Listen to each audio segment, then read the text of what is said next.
امام احمد بن حنبل نے مسند احمد میں روایت کیا، اور امام حاکم نے مستدرک میں، حافظ امام ابن حبان نے صحیح میں، اور امام طبرانی نے موجم میں روایت کیا سیدنا عبداللہ ابن عباس رضی اللہ تعالیٰ عنہما سے۔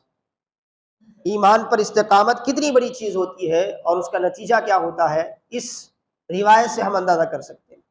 حضرت عبداللہ ابن عباس رضی اللہ تعالیٰ عنہما روایت کرتے ہیں مرفوعاً، یعنی رسول اللہ صلی اللہ علیہ وسلم سے، رسول اللہ صلی اللہ علیہ وسلم نے فرمایا جس رات مجھے معراج کروائی گئی، جس رات مجھے آسمانی سفروں پر لے جایا گیا، تو اسی سفر کے دوران ایک ایسا مقام بھی آیا، میرے آقا فرماتے ہیں انتہائی پاکیزہ خوشبو، مشام جان کو معطر کرنے والی خوشبو کیا ہے چلنے لگی۔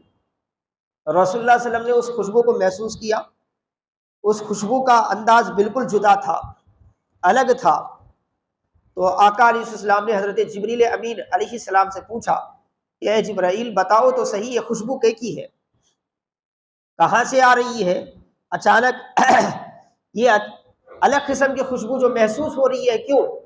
تو رسول اللہ صلی اللہ علیہ وسلم نے فرمایا، پوچھا تو حضرت جبرائیل نے فرمایا یا رسول اللہ یہ خوشبو جو ہے فرعون کی بیٹی کی خادمہ جو اس کے بال سنوارنے کی خدمت پر مامور تھی، کنگا کرنے کی خدمت پر مامور تھی، اس کی اور اس کی اولاد کی یہ خوشبو ہے۔ انہیں اللہ نے جنت کی ان نعمتوں میں رکھا ہے کہ ان سے جو خوشبو مہک رہی ہے اس کے کچھ جھونکے کیا ہے ادھر سے گزرے ہیں۔ تو رسول اللہ صلی اللہ علیہ وسلم نے پوچھا اے جبرائیل بتاؤ تو صحیح ان کا معاملہ کیا تھا؟ تو حضرت جبریل امین فرعون کے دربار میں رہنے والی اس خادمہ کی بات سفر معراج میں رسول اللہ صلی اللہ علیہ وسلم کو اس خوشبو کے ضمن میں بتائی، جس کو امام احمد بن حنبل نے مسند میں روایت کیا۔ اس کی سند حسن ہے امام ذہبی کے مطابق، امام حافظ ابن کثیر نے بھی اس پر اعتماد کیا۔ تو حضرت جبرائیل نے فرمایا کہ یا رسول اللہ فرعون کی ایک خادمہ تھی جو اس کی بچی کی خدمت پر مامور تھی، اس کے بال وغیرہ بناتی تھی۔ ایک دن جب وہ بال بنا رہی تھی تو اس کے ہاتھ سے کیا ہے کنگا نیچے گر گیا، اس کے ہاتھ سے کنگا نیچے گر گیا، ہمارے پاس جسے کنگھی کہتے ہیں ہم، تو وہ نیچے گر گیا۔ تو اس نے بے ساختہ اس کی زبان سے نکلا بسم اللہ، بسم اللہ یہ کہہ کر اس نے کنگا اٹھایا۔ تو جو فرعون کی بیٹی بیٹھی ہوئی تھی وہ چونک گئی، اس نے کہا کیا میرے بابا کا نام تم اس طرح لے رہی ہو؟ کیونکہ مصر کے پورے قوانین میں یہ بات تھی کہ فرعون کو سب سے بڑا خدا مانا جاتا تھا۔ اس نے اپنی بادشاہت کے زور پر سارے فرعونیوں کو، سارے بنی اسرائیل کو اس بات پر مامور کیا تھا کہ وہ اس کی خدائیت کا اعلان کریں، اس کے رب ہونے کو مانے، اس کی ربوبیت کا اقرار کریں۔ تو اس نے کہا نہیں، میں اس رب کی بات کر رہی ہوں، میں اس اللہ کی بات کر رہی ہوں جو میرا رب بھی ہے، تیرے والد کا بھی رب ہے، تیرے والد کا بھی رب ہے۔ ایمان جو ہے ایک جرأت دیتا ہے، ایمان حقیقت میں جب دل میں جاگزی ہو جاتا ہے تو خود بخود کیا ہے کمزوروں میں بھی ایک طاقت پیدا کرتا ہے۔ تو وہ خادمہ تھی لیکن اس نے کیا ہے بغیر جھجکے اپنے ایمان کا اظہار کر دیا۔ اس نے کہا بابا کو معلوم ہے؟ بولے نہیں معلوم ہوگا۔ بولے میں بتا دوں؟ بتاؤ، میں بتا دوں کہ تم میرے بابا کو چھوڑ کر کسی اور رب کی عبادت کرتی ہو؟ بولے بتاؤ۔ تو بات فرعون تک چلی گئی، فرعون کو اطلاع ملی، تو فرعون نے بلایا اسے، بلا کر کہا کہ میں نے سنا ہے کہ تم نے میرے آئین سے منحرف ہوئی ہے، ہمارے قوانین سے انحراف کیا ہے، تم میرے علاوہ کسی اور رب کی عبادت کرتی ہو، کوئی ہے جو میرے علاوہ تمہارا رب ہو؟ بولے ہاں، جو تمہارا بھی رب ہے وہ میرا رب ہے، جو تمہارا بھی رب ہے جس نے تمہیں پیدا کیا، تمہیں بادشاہ بنایا، وہ میرا رب ہے۔ تو فرعون نے اسے منع کیا، پہلے سمجھایا، بات نہیں بنی، تو پھر اسے اس کے بچوں سمیت جو ہے 3-4 اس کے بچے تھے، ایک شیرخوار بچہ تھا، اس کا دودھ پیتا بچہ، سب کو کیا ہے قید میں ڈلوایا گیا، سختی کی گئی، نہیں سنے۔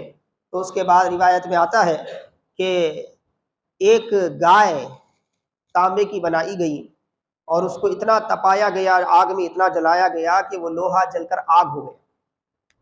آگ ہونے کے بعد برسر دربار اس خاتون کو اس کے بچوں سمیت لایا گیا اور لا کر کہا گیا کہ اب بھی وقت ہے، اپنی اس بے دینی سے باز آ جا معاذ اللہ۔ تو جس رب کو مانتی ہے اس رب کا انکار کر لے، میری ربوبیت کا اقرار کر لے، بچ جائے گی، ورنہ ابھی تجھے کیا ہے، اس تپتی ہوئی آگ میں ڈال دیا جائے گا۔ تیرے بچوں کو تیرے سامنے ڈال دیا جائے گا، آخر میں تجھے بھی ڈال دیا جائے گا۔ تو آپ سوچیں کتنی آزمائش کا معاملہ تھا۔ اور ایک عورت کے لیے کیا ہے، کتنی درد انگیز وہ ماحول ہے حاضرین محترم عزیزان گرامی، کیونکہ ایسے تو مرد کو بھی اپنی اولاد سے پیار ہوتا ہے، لیکن عورت کو جو اپنی اولاد سے پیار ہوتا ہے نا، وہ مرد سے دگنا ہوتا ہے، اس لیے کہ یہ درد ذیح کا جو مرحلہ ہوتا ہے، اولاد کو پیدا کرنے کا جو مرحلہ ہوتا ہے، وہ اتنا آسان نہیں ہوتا، مر مر کر جیتی ہے عورت۔ اسی لیے اس کے درجے کو شریعت مطہرہ میں کیا ہے، بلند کیا گیا۔ باپ سے بھی ماں کے درجے کو کیا ہے، اسی لیے بلند کیا گیا کیونکہ اولاد کو پیدا کرنے کے لیے اسے اپنی جان پر کھیلنا پڑتا ہے، اپنی جان پر کھیلنا پڑتا ہے۔ ایک درد جو ہے، جو ولادت کے وقت لگتا ہے، اس ایک ہلکے سے درد کا مقابلہ بھی مرد نہیں کر سکتا۔ ایک الگ مقام ہے، اللہ نے عورت کی کچھ خصوصیات رکھی ہیں، اس پر اسے اپنی فضیلت حاصل ہے، مرد کی اپنی خصوصیات ہیں۔ خیر، تو اب ایک ماں کے سامنے ایک ایک کر کے اس کے نونہال بچوں کو اس تپتی ہوئی گائے میں ڈال دیا گیا۔ تو ڈالنے سے پہلے فرعون نے کہا کہ آخری بار پوچھ رہا ہوں، اپنے ایمان کو چھوڑ دے، میری بات مان لے۔ اس نے کہا کہ نہیں۔ بولے کوئی خواہش ہے؟ بولے ایک خواہش ہے میری۔ کیا؟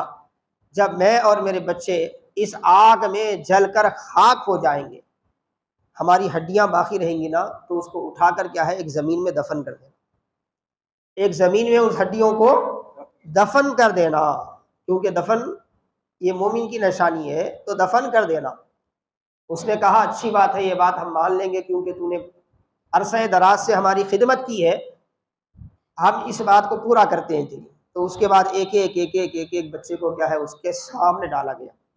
دیکھتے دیکھتے وہ بچے چیختے چلاتے اس آگ میں کودتے چلے گئے، اس آگ میں ان کو ڈالا جاتا گیا، اور دیکھتے دیکھتے کیا ہے، اس آگ نے ان کے چمڑے کو جلا دیا، ہڈیوں کو خاک کر دیا، پورا جسم۔ دیکھتے دیکھتے تڑپتے ہوئے چاروں بچے اس کے سامنے جان دے دی۔ اب آخری ایک بچہ اس کے گود میں ہے، شیرخوار بچہ، جسے پکڑ کر وہ لیے ہے۔ سپاہی آئے اس کو لینے کے لیے، تو تھوڑا سا اس نے جھجک محسوس کی، جب تک تو وہ استقامت کے ساتھ ٹھہری ہوئی تھی۔ ایک ایک بچے کو مارتا جاتا فرعون، اور اس کی صورت دیکھتا رہتا کہ دیکھیں کہ اس کی ایمانی کیفیت کیا ہے، مگر اللہ اکبر کبیرہ، اس کے ایمان میں ذرہ برابر فرق نہیں آیا، تھوڑا برابر بھی کیا ہے، تردد نہیں آیا۔ تو بالآخر جب چھوٹے بچے کو لینے کے لیے سپاہی آگے بڑھ رہے تھے، تو ماں تھوڑی جھجک محسوس کر رہی تھی، تو اللہ تبارک و تعالیٰ نے اس بچے کو گویائی عطا فرمائی۔ دودھ پیتا بچہ بات تو نہیں کرتا، مگر اللہ اگر چاہے تو وہ بھی بات کرتا ہے، اللہ اگر چاہے تو وہ بھی بات کرتا ہے۔ چنانچہ اس روایت کے آخر میں حضرت عبداللہ ابن عباس فرماتے ہیں 4 بچے ایسے ہیں جنہوں نے شیر خاری کے عالم میں بات کی ہے۔ ایک حضرت عیسیٰ بن مریم ہے، عیسیٰ بن مریم، دوسرے جریج، جن کا واقعہ میں نے بددعا کے ضمن میں بیان کیا تھا، ان پر جھوٹی تہمت لگائی گئی تھی، تو ایک شیرخوار بچے نے ان کی پاک دامنی بیان کی تھی۔ تیسرا وہ شاہد یوسف، جو حضرت یوسف علیہ السلام کی پاکی کو بیان کرنے کے لیے زبان کھولی تھی اس نے، اور شیرخواری کے عالم میں حقیقت بیان کر کے رکھ دیا تھا۔ اور چوتھا یہ بچہ منہ کھول کے کہتا ہے کہ مائی ہمت نہ ہارنا، اپنی استقامت پر باقی رہنا۔ کیوں؟ لعذاب الدنیا احون علینا من عذاب الاخرہ۔ وہ بچہ بول پڑتا ہے ماں یہ دنیا کا عذاب ہے اور ایک آخرت کا عذاب ہے، ایمان نہیں رہے گا تو آخرت کا عذاب جھیلنا پڑے گا، آخرت کے عذاب کے مقابل میں دنیا کی مصیبتیں ہلکی ہیں، آپ اس آگ میں بلا جھجکے کود جاؤ، یہ آخرت کا عذاب تو ہم برداشت کر لیں گے، یہ دنیا کا عذاب تو ہم برداشت کر لیں گے، آخرت کا عذاب برداشت نہیں ہوگا۔ اور بچے نے جب اور ہمت بڑھائی اپنی ماں کی، تو ماں نے اس بچے کے ساتھ کیا ہے، چھلانگ لگا دی، اور دیکھتے ہی دیکھتے فرعون کی ساری فرعونیت کے سامنے اپنے ایمان کی استقامت کی ایسی مثال پیش کر دی کہ پورا دربار حیرت میں پڑ گیا، جان نچھاور کر دی، مگر ایمان پر آنچ آنے نہ دی۔